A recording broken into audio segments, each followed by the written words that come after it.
अब आप Elon Musk को तो जानते ही हैं, अरबपति हैं। ट्विटर डील को लेकर लगातार उनकी चर्चा पिछले कई दिनों से हो रही है। कई सारे इसमें मोड़ आ चुके हैं। माइक्रो ब्लॉगिंग साइट ट्विटर की डील को फिलहाल एलॉन ने होल्ड कर दिया है।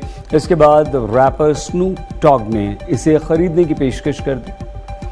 फेमस रैपर स्नूप डॉग ने मस्क के ट्विटर डील को होल्ड करने के बाद कहा कि मैं हैव टू बाय ट्विटर लिखा, यानी वो ट्विटर खरीदना चाहते हैं। मस्क भी इस बातचीत का हिस्सा बन गए और उन्होंने इसकी रिप्लाई में फायर इमोजी ट्वीट की। ट्विटर खरीदने के बाद मस्क इसमें क्या बदलाव करेंगे ये वो बता चुके हैं। उनकी ट्विटर टाइमलाइन इसमें बदलाव के आइडिया को पहले ही दर्शा रही है। इसे लेकर स्नूप ने भी अपना विजन शेयर कर दिया।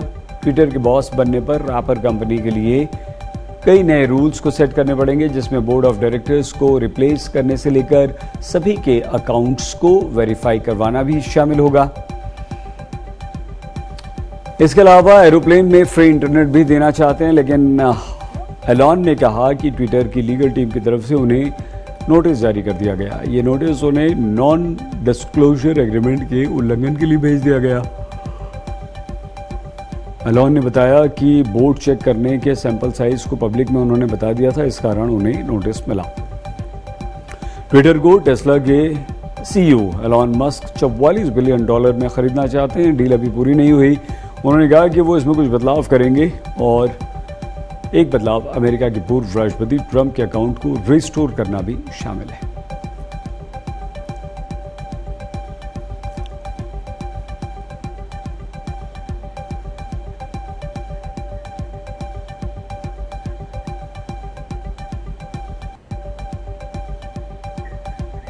देश भर में बाहुबली प्रभास की फैन फॉलोइंग जबरदस्त है। उनकी लोकप्रियता का अंदाजा आप इस बात से लगा सकते हैं कि फैन ने प्रभास की आने वाली फिल्म सालार की अपडेट न मिलने से दुखी होकर आत्महत्या तक की धमकी दे डाली। सोशल मीडिया पर एक सुसाइड लेटर जमकर वायरल हो रहा है। इसके साथ ही ट्विटर पर हैशटैग सालार ट्रेंड भी करने लगा।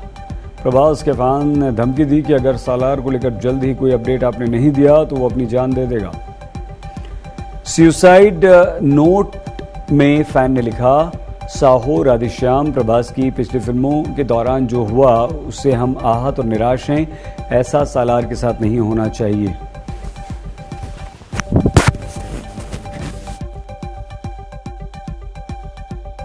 बस इसने लिखा चाहते हैं। बता दें, राधेश्याम ने बॉक्स ऑफिस पर ज्यादा कमाल नहीं दिखाया, इसलिए अब दर्शकों को सालार से काफी उम्मीद है। सालार कन्नड़ और तेलुगु भाषा में बनाई गई।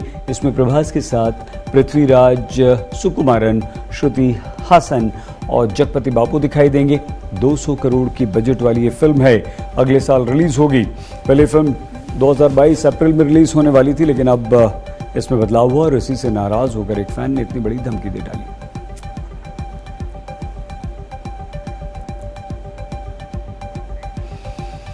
सोने के दामों में गिरावट आ रही है, चमक कम हो रही है। बीता हफ्ता निवेशकों के लिए मायूसी भरा रहा। न सिर्फ शेयर बाजारों में भूचाल की स्थिति बनी रही, बल्कि सोने जैसे सबसे सुरक्षित माने जाने वाले निवेश में भी नुकसान उठाना पड़ा।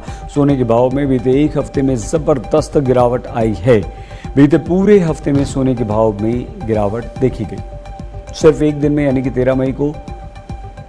12 मई को 24 कैरेट सोने का भाव 51,118 रुपये प्रति 10 ग्राम पर बंद हुआ। 13 मई को 50,465 रुपये यानी कि कम हो गया।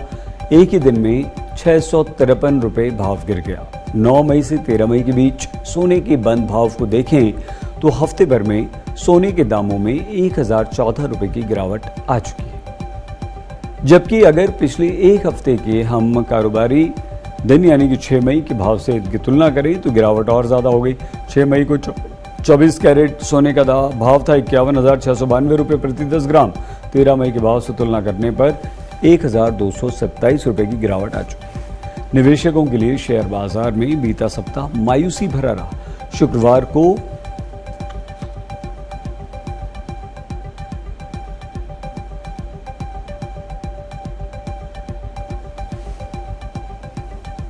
बीएसई सेंसेक्स 136.69 अंक यानी कि 0.26% गिरकर 52,793.62 अंक पर बंद हुआ। निफ्टी 25 पॉइंट्स के नुकसान के साथ 15,782 पर बंद हुआ, जबकि हफ्ते के दौरान निफ्टी लगभग 2.5%, सेंसेक्स करीब 1500 अंक टूटा।